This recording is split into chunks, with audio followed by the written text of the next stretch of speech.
Hey guys, welcome to my channel. For today's video, I will be presenting to you operations with functions, more specifically the addition and subtraction of functions. For the lesson objective, at the end of this video, you are expected to perform addition and subtraction of functions. To perform these operations with functions, we need to understand first its definitions. For all values of x, for which both g of x and h of x are defined, we define the following rules. These are the rules in performing operations with functions. We have the sum, difference, product, and quotient. But for now, we will focus on the sum and difference. We will have product and quotient in my next video.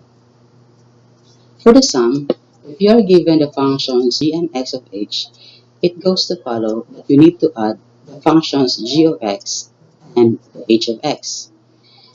And for the difference, if we are going to find the difference of two functions g and h of x, so we'll just simply subtract the functions g of x minus the h of x. For the product, the functions g of x multiplied to the function h of x is the same as g of x times the h of x. For the quotient, we have it can be written as g of x over the h of x. Now, there is a restriction for the quotient. H of x should not be equal to 0. Why? Because if h of x will be equal to 0, this will make the whole function undefined. Again, for now, we will focus on the addition and subtraction of functions.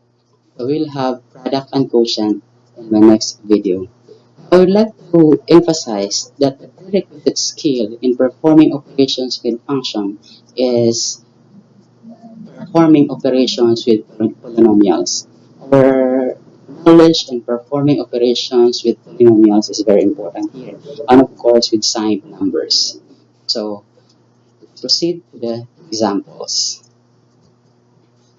For example, you are given these functions. You have f of x, the h of x, the g of x, the r of x, and the p of x. As I've said in my previous video that we can name the function with different letters in different function notation. So we can have f of x, h of x, g of x, r of x, and p of x. For example, we have these five functions.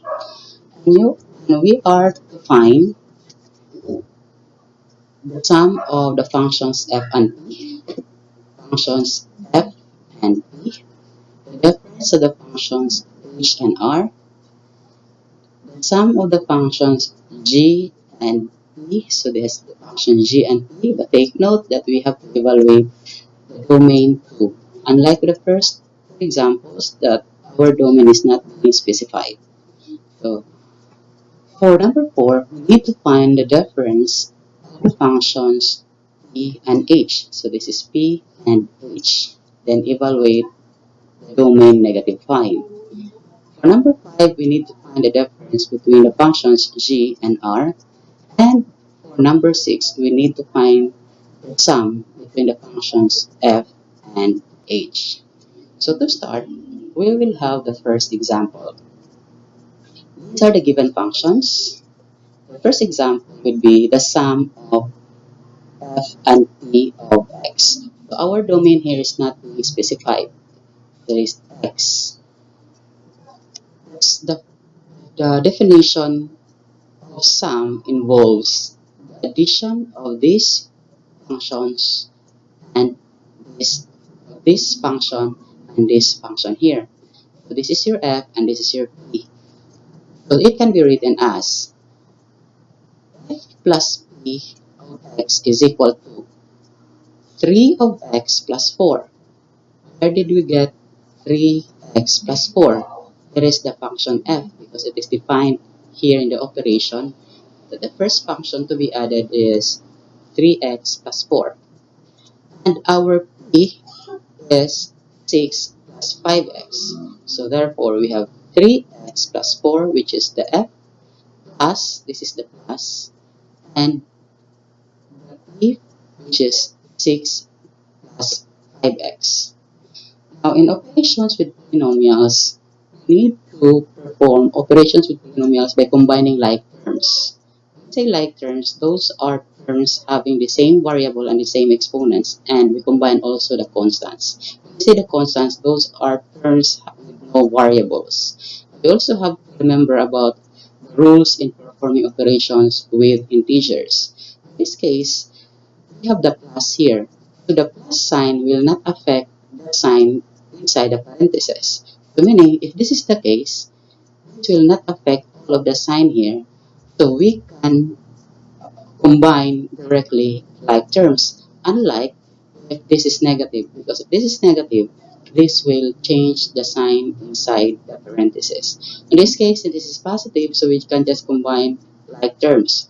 Say 3x, we have here 3x and 5x. They are like terms because they have the same variable x and the same exponents. So we can combine 3x plus 5x, which is 8x. And combine also the constants 4 and 6. So 4 plus 6 is 10. As I said, our domain is not being defined here, so therefore this is our final answer. So f plus p of x is equal to 8x plus 10. Now let's continue to the second example. We have the same functions here. The second example is we need to find the difference between h and r. So our function h is 7x minus 8. Our r is 2x squared minus 5x. Still, our domain is not being specified. So, write h, the function h, which is 7x minus 8, and the operation minus, and we have the r, which is 2x squared minus 5. Now, unlike with the first example, wherein our operation is plus, so the plus would not affect the sign inside the parentheses. In this case, since this minus will affect the sign inside the parentheses. So we cannot combine directly like terms here. So what we need to do is to perform first, to change the sign here to eliminate first the parentheses before we can combine like terms. In this case, we'll just simply copy 7x minus 8. Why? Because we have positive here. So there is no sign negative. Meaning, all the signs shall remain positive and negative. So we simply copy 7x minus 8. In this case, multiply the negative here to the terms inside the parentheses. So this becomes, since 2x squared is positive, so multiplied to negative, that becomes negative 2x squared. The negative here multiplied to the negative 5 to give us positive 5. Now, this is the time that we need to combine like terms. In writing polynomials, we need to write polynomials in descending order of power, meaning the highest power will come first down to the lowest power. So in this case, the highest power is the term negative 2x squared because of this exponent 2. And the next is 7x because the exponent here is only 1. So we will combine negative 8 and positive 5. We cannot combine 7x and negative 2x squared because they are unlike terms. So what we need to do is just simply copy negative 2x squared, we copy negative 2x squared, we copy positive 7x, and we combine the constants negative 8 plus 5. Negative 8 plus 5 is negative 3. Again, since the domain is not being specified, so this is our final answer. For the third example, we are to find the sum of g and p. So this is our g and this is our p. But this time, our domain is being specified. It is 2. If we are going to write g plus p of 2 is equal to, our g is x squared plus 2x minus 3. So we copy and close that with a parenthesis. So x squared plus 2x minus 3 plus, since our operation here is plus. And our p is 6 plus 5. This time, since this is addition, this will not change the sign inside the parentheses. So meaning it will not affect the sign here. What we need to do is just simply copy. We just simply perform the operations directly, combine like terms, arranging the polynomials in descending order. So since x squared is different from 2x and 5x, so we'll just simply copy x squared. 2x and 5x are like terms, so we can combine 2x plus 5x, that gives us 7x. Now, negative 3 plus 6, that is positive 3. Like with the first two examples wherein the domain is not being specified, but here the domain is being domain which is 2.